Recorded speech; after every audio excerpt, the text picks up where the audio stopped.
ஹரஹர நம பார்வதி பதஜே ஹரஹர மகாதேவ. தென்னாடுடைய சிவனை போற்றி, எந்நாட்டவர்க்கும் இறைவா போற்றி. ஆதித்யாஜ சோமாய மங்களாஜ புதாஜ குரு சுக்ர சனிபியஸ்ச ராகவே கேதவே நம. நக்ஷத்திர கிரகதாராணாம் அதிபோ விஸ்வபாவன தேஜசாமபி தேஜஸ்வி துவாதசாத்மன் நமோஸ்துதே. நமசூர்யாய. அன்பார்ந்த எங்களுடைய நெக்ஸ்ட் ஜென் தொலைக்காட்சி நேயர்களுக்கு உங்களுடைய ஜோதிட ஆச்சாரியர் ஜோதிட குரு சிவஸ்ரீ டி சரவணமாணிக்க சிவாச்சாரியர், முதல்வர் காஞ்சி காமகோடி பீடம் வேத சிவாகம குருகுலம் சங்கரமடம் காஞ்சிபுரம். அலைபேசி 9865098370 98650 98370. அடியனுடைய பணிவான வணக்கம் மற்றும் ஆசீர்வாதங்கள். நாம் இந்த பதிவில் பார்க்கிறது அப்படிங்கிறது, அதாவது மாத ராசி பலன்கள் அப்படிங்கிறத பற்றி இப்போ பார்க்குறோம். மாத ராசி பலன்கள்னால் என்ன அப்படின்னா, அதாவது இந்த கிரகங்களுடைய நகர்வுகளை வச்சு தான் ஒவ்வொன்றுமே நம்ம பண்ணுறோம். அதாவது பெயர்ச்சிகள்னு சொல்கிறோம். அந்த பெயர்ச்சிகளை எடுத்துட்டோம்னால் ஒரு கிரகம் இவ்வளவு நாள் தான் ஒரு ராசியில் தங்குங்கிற அளவுகள் உண்டு. அதில் அதிகப்படியாக வருஷக்கணக்கில் இருக்கக்கூடிய கிரகங்கள் 4 எல்லாருக்குமே தெரியும். சனி பகவான் 2.5 வருஷத்துக்கு ஒருக்கா பயிற்சி, ராகு கேது 1.5 வருஷத்துக்கு ஒருக்கா, குரு பகவான் 1 வருஷத்துக்கு ஒருக்கா. அதனால் இதை மட்டும் நாமெல்லாம் பயிற்சிகள் தனியாக எல்லாமே முடிஞ்சது இப்போ தனியாக கொண்டாடுறோம். ஆனால் இந்த 4 கிரகத்தை தவிர மற்ற 5 கிரகங்கள் அப்படிங்கிறது பயிற்சி ஆகிட்டே தான் இருக்கும். மாதத்துக்கு ஒருக்கா, 2.5 நாளைக்கு ஒரு கிரகம் சந்திர பகவான், 1.5 மாதத்துக்கு ஒருக்கா, 1 மாதம், இப்படியெல்லாம் மாதம் மீதி இருக்கக்கூடிய 5 கிரகங்கள் பயிற்சி ஆகிறதுனால நமக்கு சில மாற்றங்கள் நன்மைகள் அப்படிங்கிறது நம்ம ஜாதகத்திலையும் நம்மளுடைய ராசி பிரகாரமும் நடக்க வாய்ப்புகள் அதிகம்.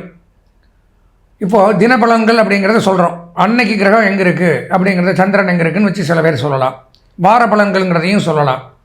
அந்த வகையில் இந்த மாத ராசி பலன்கள் அப்படிங்கிறது மிகவும் ஒரு முக்கியம் வாய்ந்தது. ஏன்னா கிரகங்கள் பயிற்சியாகிறது 5 கிரகங்கள் மாறும் ஒரு மாதத்துக்குள்ளே.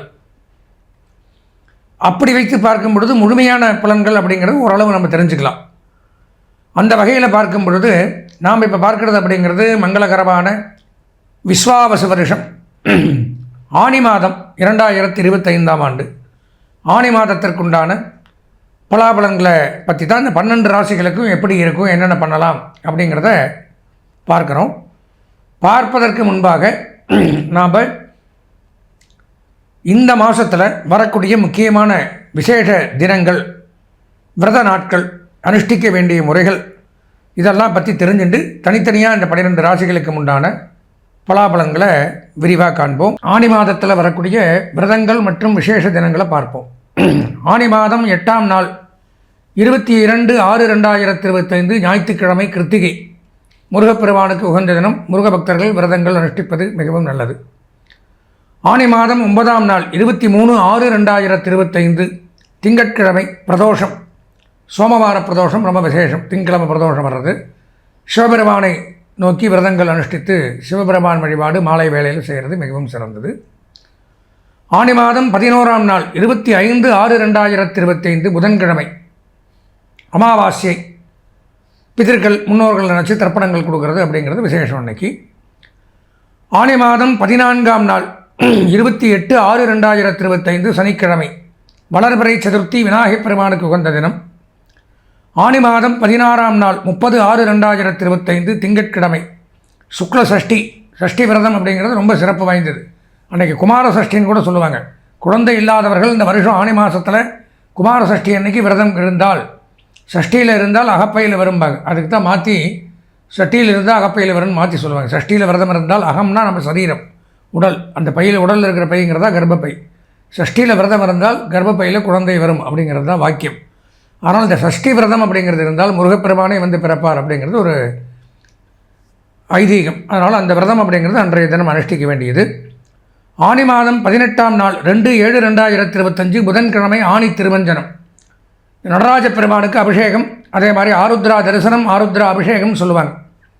பெண்கள், சுமங்கலி பெண்கள்லாம் அன்றைக்கி களி இதெல்லாம் பண்ணி மங்கல்ய சரடு அப்படிங்கிறது கட்டிப்பாங்க. அன்றைய தினம் காலை 6 to 7க்குள்ளே அதை பண்ணிக்கிறது ரொம்ப விசேஷம்.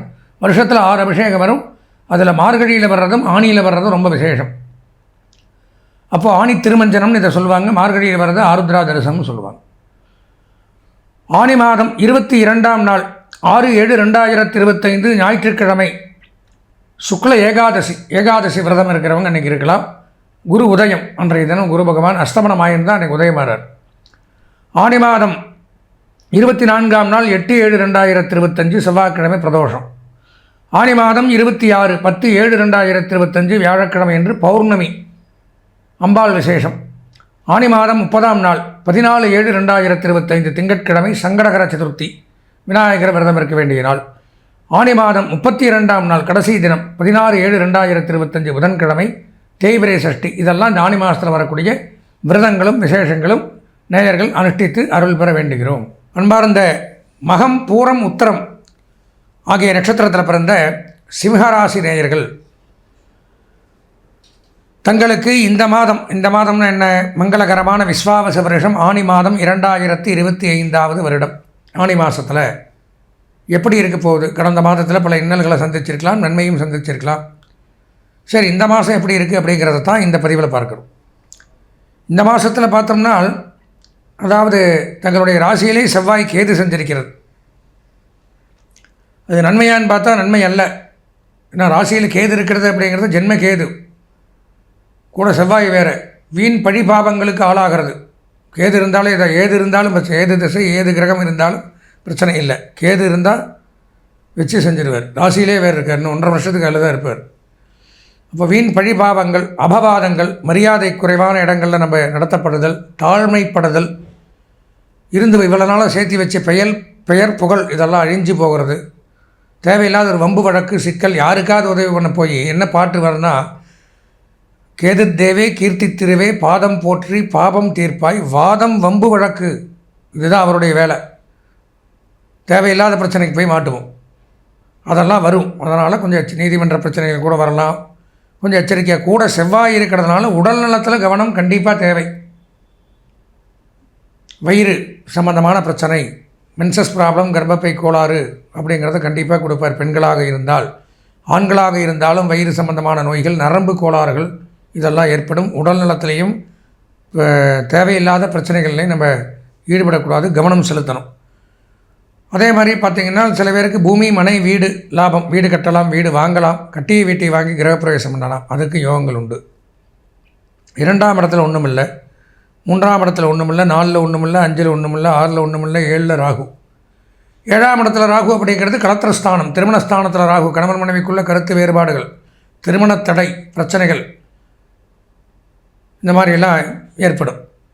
தேவையில்லை நீங்கள் சொல்ல போய் அங்கே ஒன்று நடக்கும், அங்கே ஒரு பிரச்சனை, வம்பு வழக்கு, பிரிவு அப்படிங்கிறது ஏற்படும். கலத்திரஸ்தானத்தில் ராகு இருந்தாலும் இது சர்ப்பதோஷம்னு பேர். ஜாதகத்தில், சொந்த ஜாதகத்தில் இருந்தாலும் ராகு கேது தோஷம் இருக்குங்கன்னு சொல்லுவாங்க, கேள்விப்பட்டிருப்பீங்க. அந்த மாதிரி அமைப்பில் தான் இப்போ கிரகங்கள் பொதுவாக இருக்குது. 1.5 வருஷத்துக்கு அது ராகு கேது தோஷம் தான் இருக்குது. அப்போ அந்த திருமண வாழ்க்கை அப்படிங்கிறதுல கண்டிப்பாக பிரச்சனைகள் அப்படிங்கிறது கொடுக்குறாரு. அது போக பார்த்திங்கன்னா 8ஆம் இடத்துல சனி, அஷ்டமச்சனி, அதுவும் நன்மையை கொடுக்காது. அஷ்டமம் அப்படிங்கிறது உங்களுக்கு எல்லாருக்குமே தெரியும். அந்த இடத்துல சனி இருக்கிறதுங்கிறது நன்மையை தர தேவையில்லாத அலைச்சல், துன்பம், துயரம், வேதனை, சங்கடங்கள், மன உளைச்சல், பொருளாதார விரயங்கள், கஷ்ட நஷ்டங்கள், தூக்கமின்மை, நேரத்துக்கு சாப்பிட முடியாது, நேரத்துக்கு தூங்க முடியாது, எத்தனை செஞ்சாலும் யாரையும் திருப்தி பண்ண முடியாது, ஒரு மனவேதனை ஊண்டிங்களே போகும். செஞ்ச வேலையே திருப்பி செய்யணும். இந்த வாகன பழுது எடுத்துட்டிங்கன்னா, ஒரு வேலை சின்ன ரிப்பேர் ஆகிருக்கு, நம்ம எல்லாம் ரெடி பண்ணி எல்லாம் சரி பண்ணி வச்சுட்டு மறுநாள் அந்த காரியத்துக்கு போவோம். மீண்டும் அதே பிரச்சனை முக்கியமான பணிக்கு போகும்போது நடக்கும். அதே தொடர்ந்து நடக்கும். என்னடா இதுன்னு சலிச்சு நடந்தே போயிருக்கலாம். இந்த மாதிரிலாம் நம்ம மனோ வியாகுலத்தைப்படுத்துறது சனி. அந்த மாதிரி தொலைகள் இல்லைன்னா கால் பிரச்சனை, காலு கீழே அடிபடுறது, இதெல்லாம் சனியினுடைய வேலை. அதனால் கொஞ்சம் கவனம், பேச்சுவார்த்தை, போக்குவரத்து இதில் எல்லாம் நிதானமாக இருக்க வேண்டிய ஒரு மாதம் அப்படின்னு எடுத்துக்கலாம்.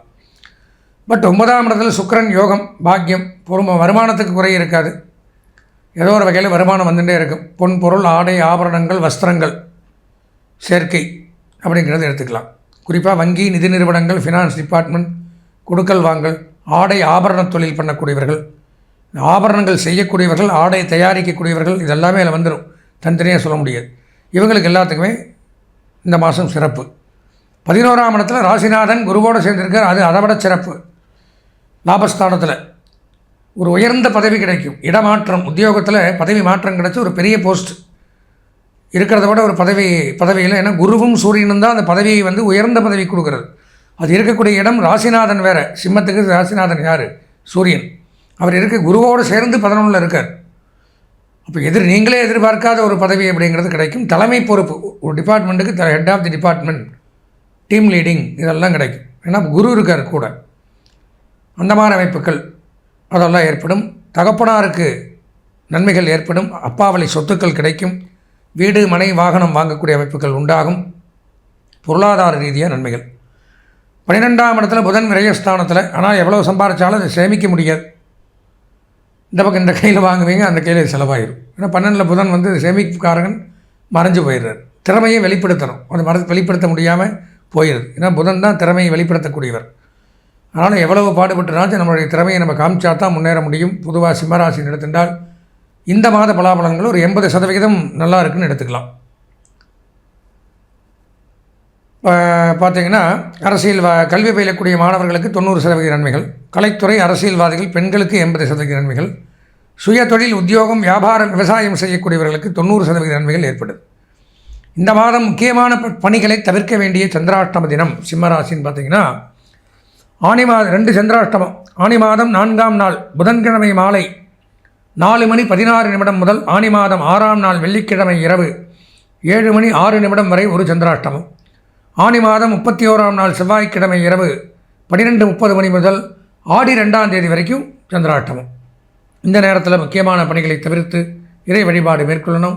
இந்த மாதம் அதிர்ஷ்டமான வண்ணம் சிவப்பு, அனுகூலமான திசை கிழக்கு, அதிர்ஷ்டமான எண் 1, வணங்க வேண்டிய தெய்வம் சிவபெருமான். சிவபெருமானை வணங்கி இந்த மாதத்தை இனிமையான மாதமாக மாற்றிக்கொள்ள ஆசீர்வதித்து விடைபெறுகிறேன். நன்றி, வணக்கம். நேயர்களே, நாம் இதுவரைக்கும் இந்த 12 ராசிகளுக்கு உண்டான பொதுவான பலாபலன்கள் அப்படிங்கிறது இந்த கோச்சார ரீதியாக இந்த நான் சொன்ன மாதிரி வார ராசி பலன்கள், மாத ராசி பலன்கள், இந்த பயிற்சி பலன்கள், தின பலன்கள்லாம் சொல்கிறோம். இதெல்லாம் ஓரளவு தான் நமக்கு நன்மை அப்படிங்கிறது. இதெல்லாம் காம்பவுண்டாக பொதுவாக கிரகங்கள் எங்கெங்கே இருக்குது இன்றைக்கி அப்படிங்கிறத வச்சு ஒரு பொதுவாக சொல்லக்கூடிய பலாபலன்கள், கருத்துக்கள் தான். இதில் இருக்கிறது 100க்கு 100% நமக்கு அப்படியே நடக்கும், நடக்காமல் போகுங்கிறதும் நம்ப முடியாது. ஏன் சொல்கிறேன்னா, அது போக அவரவர்களுடைய சொந்த ஜாதகம் அப்படிங்கிறது ஒன்று இருக்கும். நாம் பிறந்த நேரத்தில் இந்த காலச்சக்கரத்தில் இந்த 9 கிரகங்கள் எங்கெங்கே இருந்ததோ அது நமக்கு சொந்த ஜாதகமாக அமையுது.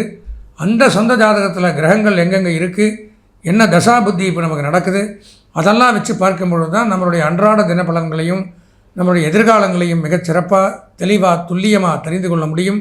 எனவே நமது நேயர்கள் சொந்த ஜாதகம் பார்க்க விருப்பம் இருந்தால் அடியனுடைய அலைபேசி எண்ணான 9865 9837 98650 98370 இந்த எண்ணிற்கு தாராளமாக தொடர்பு கொண்டு வாழ்க்கையில் ஒரு தடவை சொந்த ஜாதகத்தை முழுமையாக தெளிவாக பார்த்து பலாபலங்களை தெரிந்து கொண்டு இறைவனுடைய அருளால் நீண்ட ஆயுளோடு நிறை செல்வத்தோடு வாழ்வாங்கு வாழ ஆசீர்வதித்து விடைபெறுகிறேன். நன்றி, வணக்கம்.